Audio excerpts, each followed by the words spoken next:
Bonjour, bonsoir les amis. Alors, assassinat de George Floyd, peut-on encore tolérer ça en 2020?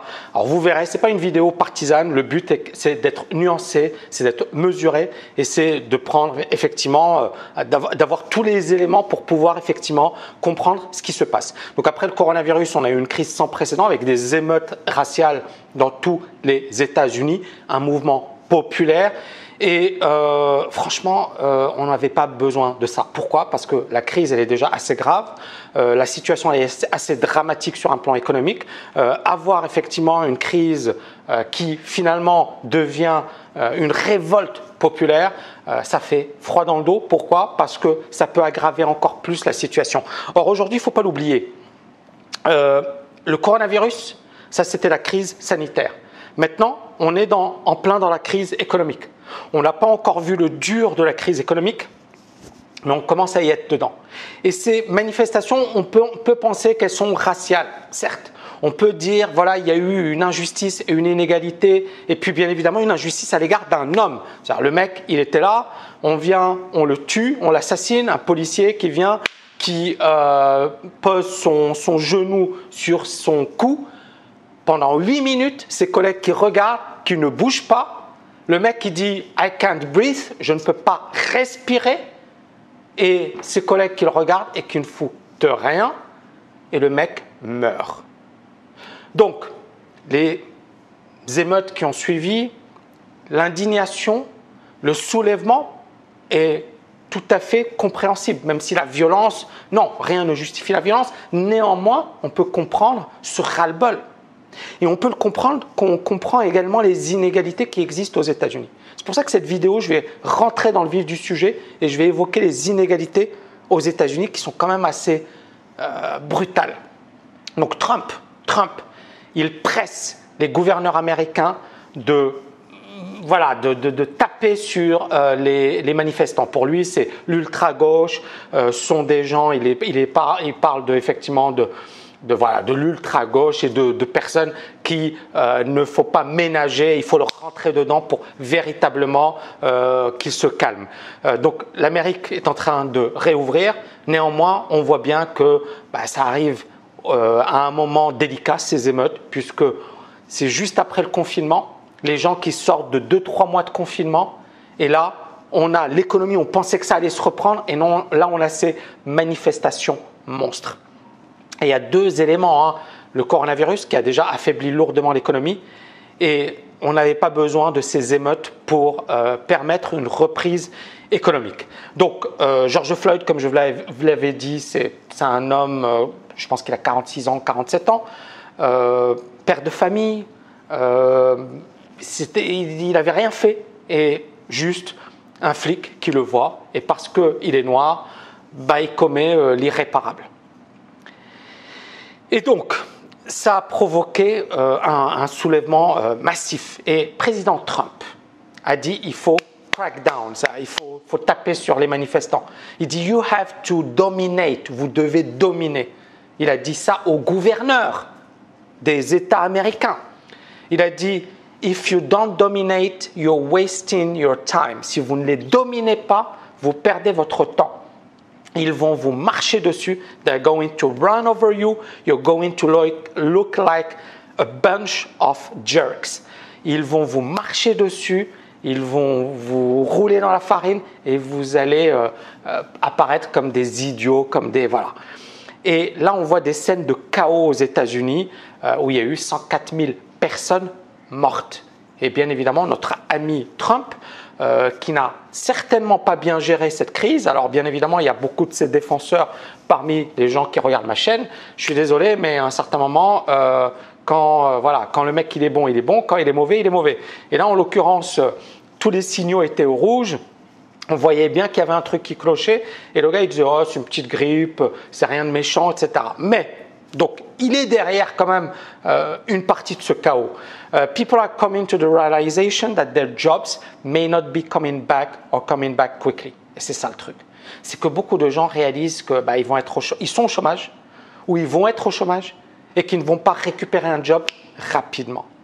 Et ça marque le désespoir au niveau des États-Unis avec 20% de chômeurs et 50 millions de travailleurs qui ont perdu leur job ou qui ont eu une baisse de revenus. Ici, vous voyez des manifestations monstres au niveau des États-Unis et donc beaucoup effectivement considèrent que ces manifestations vont tarder ou vont retarder la reprise. Walz, c'est le gouverneur du Minnesota. Il a dit voilà, la pandémie, elle va retarder effectivement la reprise. Et puis bien évidemment, ce qui se passe aujourd'hui, ça va retarder la reprise. Il dit those of you who were out there peacefully protesting, if you're starting to get symptoms of COVID-19, please isolate. Ça veut dire quoi? Ça veut dire qu'effectivement, ceux qui manifestent, etc. Le problème, c'est que la distanciation sociale a complètement disparu et que ces manifestations vont aggraver le coronavirus. C'est ça ce qui est dingue. Et à tel point que des boîtes comme Amazon ont baissé les livraisons et ont arrêté effectivement de servir des villes comme Chicago, Los Angeles et Portland. Là, on voit des soldats devant la mairie de Los Angeles, vous imaginez, on est en état de guerre. Les villes avec des budgets limités, elles doivent payer les policiers, les heures supplémentaires, etc. N'ont plus d'argent, ces villes. Et même avant ces manifestations avec le coronavirus, il y avait déjà beaucoup de difficultés. Ici, on voit des scènes de guerre, on a l'impression d'être dans un film de science-fiction. Et on voit ici, voilà, ça c'est très très très très important. Ces manifestations, elles sont liées à une injustice, c'est-à-dire un mec qui n'a rien fait, qui n'a pas posé de problème, je ne le connais pas, mais bon, voilà. Grosso modo, le mec, parce qu'il est black, il a été tué. Et puis, ces blacks, ou ces noirs américains, ce que vous voulez, ce sont les plus touchés par la crise. On parle ici de 39% des emplois détenus par des noirs américains qui sont en risque. 39% de noirs américains qui risquent d'être au chômage à cause du shutdown. Donc ce n'est pas qu'une crise raciale ou une crise liée à une injustice. C'est surtout une crise économique et une crise du ras-le-bol. Mais tout est lié, on le voit bien. L'injustice, les inégalités, l'économie. Et donc ici, Dil Perry, dont le fils est mort au Minnesota en prison en 2018 parce qu'il n'avait pas eu des soins médicaux, elle a dit je ne condamne pas ces manifestations, etc. Et on voit ici des scènes de guerre aux États-Unis. Alors là, ça c'est très très important cet article parce que ça va permettre de comprendre énormément de choses. Donc les Noirs américains, ce sont ceux qui souffrent le plus de la crise aux États-Unis avec les Latino-américains. Premièrement, vous voyez ici les Noirs américains, le double en taux de mort du coronavirus par rapport aux Blancs. Parce qu'aux États-Unis, il y a les statistiques ethniques. À Minneapolis, les familles blanches gagnent 3 fois plus que les Noirs. La même ville, d'accord, cette ville où il y a eu ce meurtre. D'accord, c'est très très très très intéressant. Inégalité, injustice, économie. Ensuite ici, vous avez, parce que ça c'est très important, ça, super. Ça c'est ce que gagne un noir à Minneapolis. Donc le revenu médian d'un noir à Minneapolis est de 26 000 $. Aux États-Unis, il est de 41 500 $. Donc à Minneapolis, c'est beaucoup moins que la moyenne américaine. Donc c'est une ville où il y a quand même une grosse inégalité. Un blanc dans la même ville gagne 76 000 $. Ça veut dire 3 fois plus. D'accord? C'est extrêmement intéressant. Et au niveau des États-Unis, un blanc, donc États-Unis, gagne 65 000 $ par an, bien sûr, alors qu'un noir, 41 000 $. Donc ça veut dire 50% de plus. Mais là, ce n'est pas 50%, c'est 3 fois plus. D'accord? Donc 200% de plus. Dans la même ville. Truc de dingue. D'accord? C'est très, très, très important. La richesse. Ensuite, ici, le revenu ou le patrimoine d'une famille noire en 2016 est représenté 1/10 de celui des familles blanches. D'accord? Ici, 10 times less. Alors, il ne précise pas, est-ce que c'est... donc, il ne précise pas, mais ça doit être peut-être aux États-Unis. C'est la réserve fédérale. Vous voyez ici, 17 000 $, 171 000 $, c'est le patrimoine d'une famille blanche. Patrimoine d'une famille noire aux États-Unis, 17 000 $. Le taux de chômage. Le taux de chômage des Noirs américains a explosé. Donc, higher unemployment rate than other races or ethnicities for decades. Ça fait des décennies et des décennies. Et bien évidemment, malgré Martin Luther King, Malcolm X, Mohamed Ali, etc., tous ces gens qui se sont battus pour finalement plus de justice, plus d'égalité, etc., ils se sont battus. Tant mieux. Il y a moins de discrimination, moins de ségrégation, mais les inégalités sont toujours là.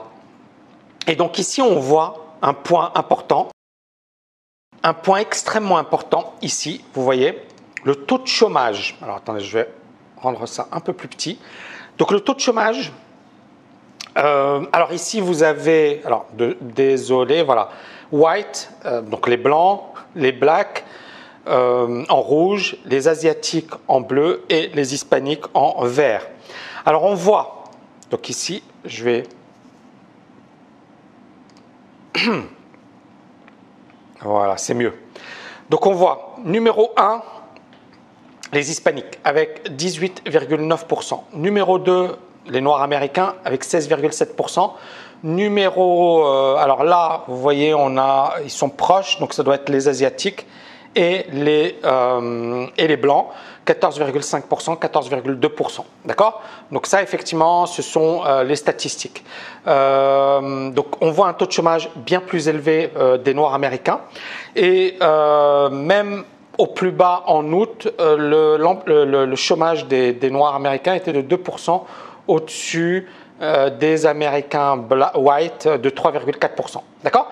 Mais c'est-à-dire au plus bas niveau, au niveau historique, c'est-à-dire là, vous voyez, on avait un taux de chômage qui était là pour les hispaniques et les noirs américains, ils devaient être aux alentours des 6%, alors que les blancs étaient pas loin des... Ouais, c'était très bas, quoi. On était, je pense même 2%, quoi. C'est un truc de dingue.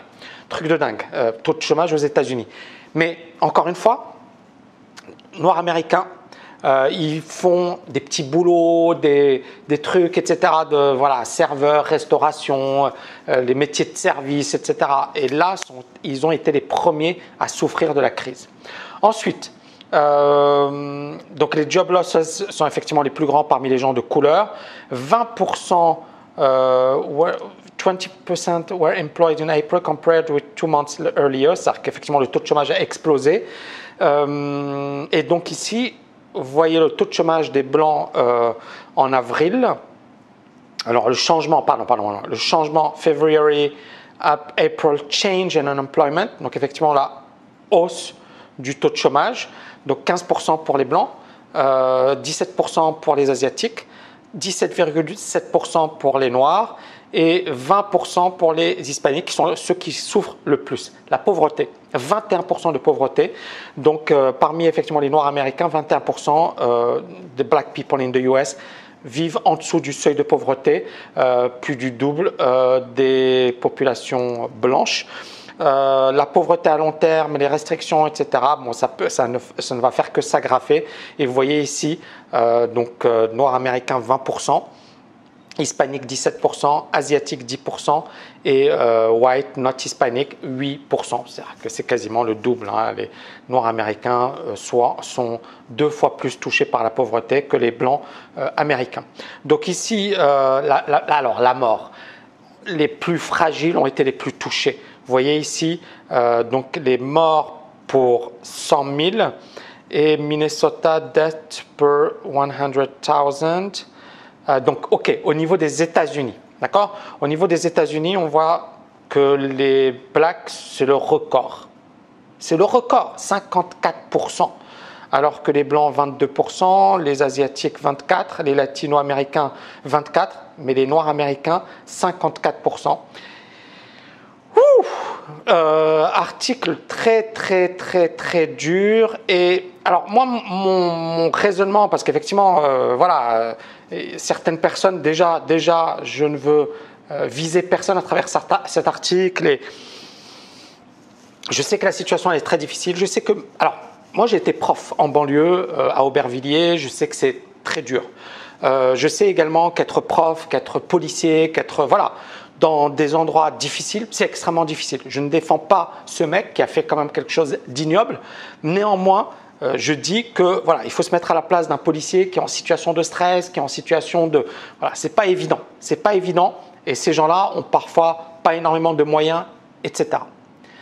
Néanmoins, on le voit bien, la principale raison de tout ça, c'est de l'économie. Pour moi, c'est l'économie. Et bien évidemment, on a des exemples de Noirs américains qui réussissent. Premier, c'est Obama, d'accord ? Premier président afro-américain des États-Unis. On a également des chefs d'entreprise très célèbres. On a également voilà, des entrepreneurs, voilà, on a quand même. Mais on le voit bien, les chiffres ne mentent pas. Les inégalités sont explosives. Alors bien sûr, il s'agit de comprendre pourquoi. Pourquoi ? Qu'est-ce qui se passe ? Pourquoi aux États-Unis, un pays riche, un pays avancé, un pays développé, etc., on en est encore là ? Qu'est-ce qui explique effectivement cet énorme problème ? Mais toujours est-il qu'il y a eu quelques avancées. On a essayé de se dire, OK, discrimination positive, c'est-à-dire qu'il faut donner plus de chance aux Afro-Américains, peut-être leur donner plus de moyens, peut-être ceci, peut-être cela. Mais on voit bien que ces politiques sont inefficaces, d'accord, qu'elles n'ont pas joué le jeu. Et on voit ici toute la difficulté de l'économie. Parce que l'économie, ce n'est pas, il n'y a pas de formule magique. D'accord ? Mais il y a clairement un travail de longue haleine. Ça, on le voit bien, les Asiatiques sont ceux qui sont le moins touchés par le chômage, sont ceux effectivement qui également rebondissent le mieux, sont ceux qui sont également parmi les plus riches aux États-Unis, alors que ce sont également… Alors, les Afro-Américains, c'est totalement différent, l'histoire est totalement différente parce qu'il y a eu de l'esclavage, il y a eu une situation également extrêmement compliquée. D'accord ? Donc ça ne s'est pas fait du jour au lendemain. Et il y avait un racisme voilà, horrible aux États-Unis où un Noir américain ne pouvait pas s'asseoir à côté d'un Blanc. Il y avait des endroits qui étaient réservés aux Noirs, réservés aux Blancs. D'accord ? Et donc il y avait un racisme quand même qui était très pesant, très lourd. Et il y a eu un esclavage, il y a eu une situation intolérable sur un plan humain. D'accord ? Sur un plan humain. Et donc, est-ce que ça permet de comprendre ce qui se passe aujourd'hui ? Pourquoi finalement les Afro-Américains ne rebondissent pas ? Alors que les Asiatiques, c'est une immigration un peu plus récente. Souvent, il y a un état d'esprit business, il y a un mindset business. Et même si voilà, c'est une immigration récente, fraîche, ils rebondissent rapidement. Autre point important, c'est que les États-Unis, c'est un pays d'opportunités. Là, encore une fois, j'essaie de comprendre. Hein, j'aimerais bien que vous me donniez des raisons derrière, d'accord ? Si vous avez des raisons, des explications. Le but, c'est pas de dire, voilà, c'est d'essayer de comprendre qu'est-ce qui se passe, pourquoi ça bloque, pourquoi ça ne marche pas. Parce que les États-Unis, on voit le PDG de Google, c'est un Indien, d'accord ? Ou Alphabet, c'est un Indien. C'est une immigration récente. On voit également Steve Jobs, son père est syrien.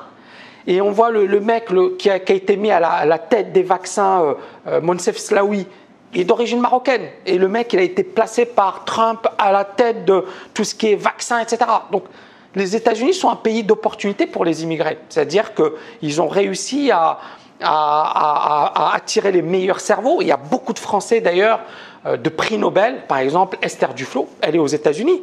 Ou Jean Tirole, il a fait une grosse partie de sa formation aux États-Unis. Donc, on a beaucoup de gens, effectivement, des cerveaux qui sont attirés aux États-Unis. Et les États-Unis arrivent, effectivement, à tirer le meilleur de ces personnes. Mais pourquoi ce n'est pas le cas avec les Noirs américains ? Donc ça, c'est la première question. Je n'ai pas de réponse. pour être honnête avec vous. Et ça n'a rien à voir avec comment dirais-je, une mauvaise capacité ou une intelligence. Non, on va être à Obama, il nous explose tous et je pense qu'effectivement, il y a des gens qui sont brillants. Ça n'a rien à voir avec ça. C'est plus un mindset. Pour moi, c'est ça. C'est un mindset. Il y a un mindset, il y a un état d'esprit. Et Obama, c'était une bonne chose parce que les gens se disent « Waouh, lui, il l'a fait, donc moi aussi, je peux le faire ». D'accord. Si les États-Unis ils ont mis à leur tête un Afro-Américain ou un Noir-Américain, bah c'est très bien, c'est super. D'accord. Donc, il y a vraiment cette notion de mindset. Ça n'a rien à voir avec les capacités parce que je pense qu'effectivement, c'est pas ça. C'est vraiment une question d'état d'esprit. Et pour moi, c'est ça ce qui explique les Asiatiques qui montent rapidement. Il y a une pauvreté énorme en Chine, une pauvreté énorme en Inde. Donc voilà, ce ne sont pas les pays les plus égalitaires au monde, ce ne sont pas les pays. Mais par contre, aux États-Unis, il y en a beaucoup qui cartonnent et on le voit bien. La mortalité est moins importante, le chômage est moins important et ils réussissent mieux également économiquement. Donc il y a vraiment des questions à se poser. Moi, je n'ai pas toutes les réponses, mais je pense que ce serait voilà, vraiment un secteur fascinant à étudier en économie. D'ailleurs, Esther Duflo et son mari qui est d'origine indienne, c'est intéressant parce que ils ont fait d'ailleurs des recherches sur l'immigration.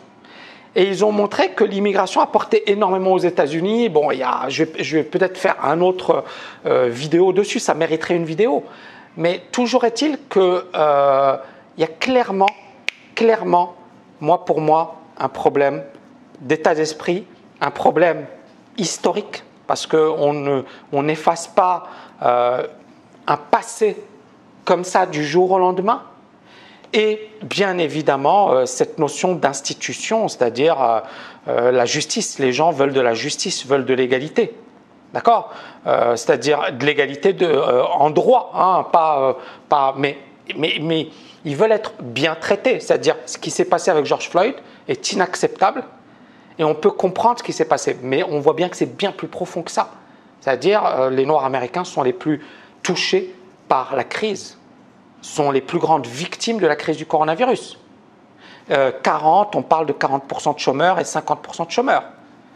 Et ça nous rappelle les banlieues françaises également, et d'autres banlieues, où le chômage est extrêmement élevé, où il y a quand même des heurts réguliers, et où si, sur un plan économique, on ne trouve pas des solutions, ça risque de s'aggraver. Donc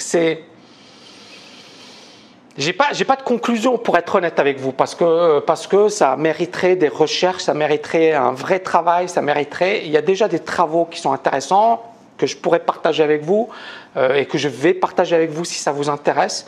Mais déjà, pour moi, l'Amérique et même le monde, il y a des gens qui m'ont reproché de parler de Floyd. Ils m'ont dit oui, mais tu t'intéresses pas aux autres personnes. Non, c'est pas que je ne m'intéresse pas.